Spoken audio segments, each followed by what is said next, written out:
Musculation niveau 4, leçon 5.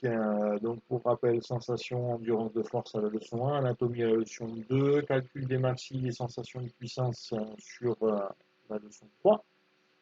4, antagonistes et superset. Et donc, nous arrivons à la leçon 5 sur les modalités de contraction. En musculation, il existe différentes modalités pour contracter les muscles. Celle que vous connaissez le plus, c'est la concentrique. La modalité concentrique, c'est celle qui, en fait, vous permet de travailler lorsque vous rapprochez les points d'insertion. Si vous vous rappelez le petit schéma de la leçon sur le biceps avec le bras qui se ferme, les deux points d'insertion, quand je les rapproche, ici, point d'insertion du biceps, ici, quand je rapproche, quand je contracte le muscle, ça me rapproche les deux points d'insertion. Donc je travaille ici avec une charge là, je contracte le muscle, il se resserre, les deux points d'insertion se rapprochent, et je relâche, je remonte, je relâche, je remonte, je relâche, je fais l'effort aussi, le point d'insertion se rapproche, on est sur une modalité concentrique. C'est la modalité que vous avez utilisée le plus souvent en fait sur l'ensemble des séances, c'est cette fameuse modalité concentrique. Sur deuxième modalité que vous connaissez plus ou moins déjà et que vous utilisez, c'est la modalité isométrique. Isométrique, ça veut dire quoi? Iso même, métrique distance. Donc en fait, l'idée c'est que vous mainteniez une position, celle-là vous la connaissez, vous la faites notamment dans le gainage. Vous maintenez votre position sur du gainage, vous contractez les abdos, mais vous ne rapprochez pas, vous ne rapprochez pas les points d'insertion. Vos abdos, c'est ici, ici. Quand je fais du crunch, je ferme. Là, je contracte, je fais de la concentrique, je rapproche les deux points d'insertion. Quand je fais du gainage, je maintiens ma position, mes muscles sont contractés. Nous sommes sur de l'isométrie. Si je reprends mon exercice de biceps curl, je maintiens une charge, et sur cette charge que je maintiens, je ne bouge pas, mon muscle se contracte, il n'y a pas de mouvement, donc isométrie. Ensuite, donc, si on continue, on passe sur la modalité excentrique. Je sais pas si on la voit, la numéro 3. Ici. Voilà, modalité excentrique. C'est l'inverse du concentrique.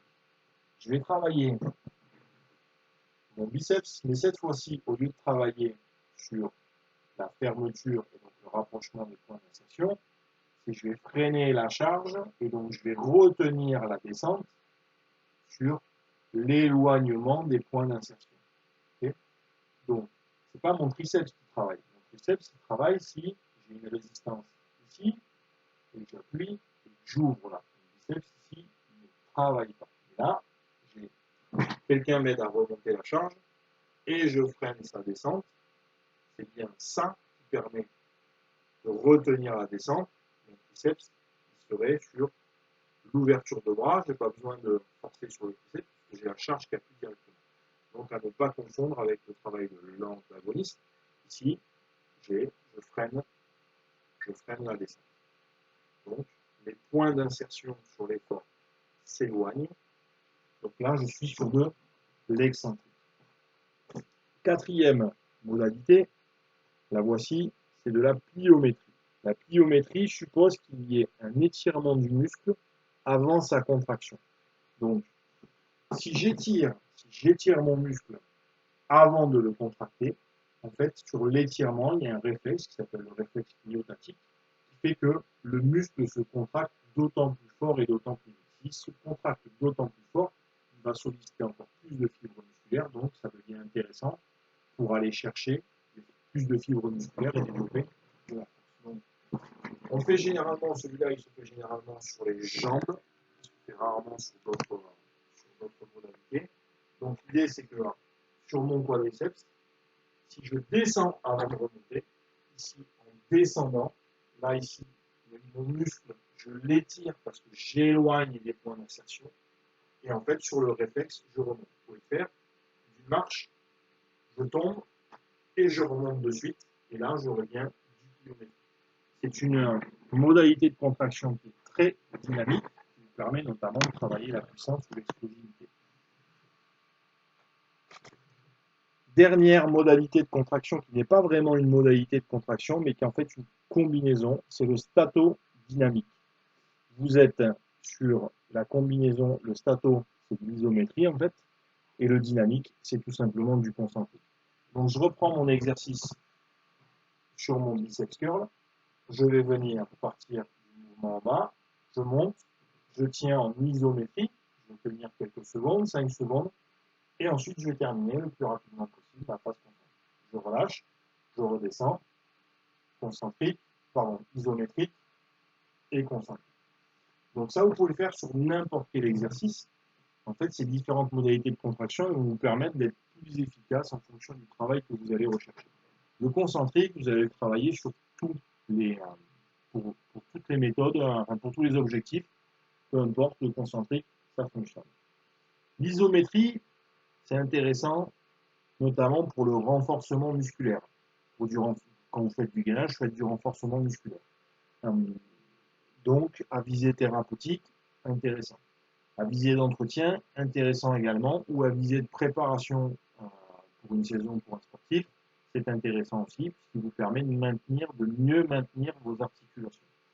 Donc, isométrie, plus intéressant si votre objectif, c'est plutôt du renforcement musculaire. L'excentrique. L'excentrique, lui, va se travailler plutôt pour de la force maximale. Donc, la force maximale, vous ne pouvez pas le prendre pour le battre, là, c'est pas dans les textes. Et en plus, sur la force maximale, en fait, ça se fait à une charge très lourde. Déjà, vous ayez un partenaire qui vous remonte les charges pour pouvoir ensuite l'exprimer. Donc, c'est surtout pour travailler de la force maximale. En fait, on joue sur les facteurs nerveux de recrutement des fibres musculaires.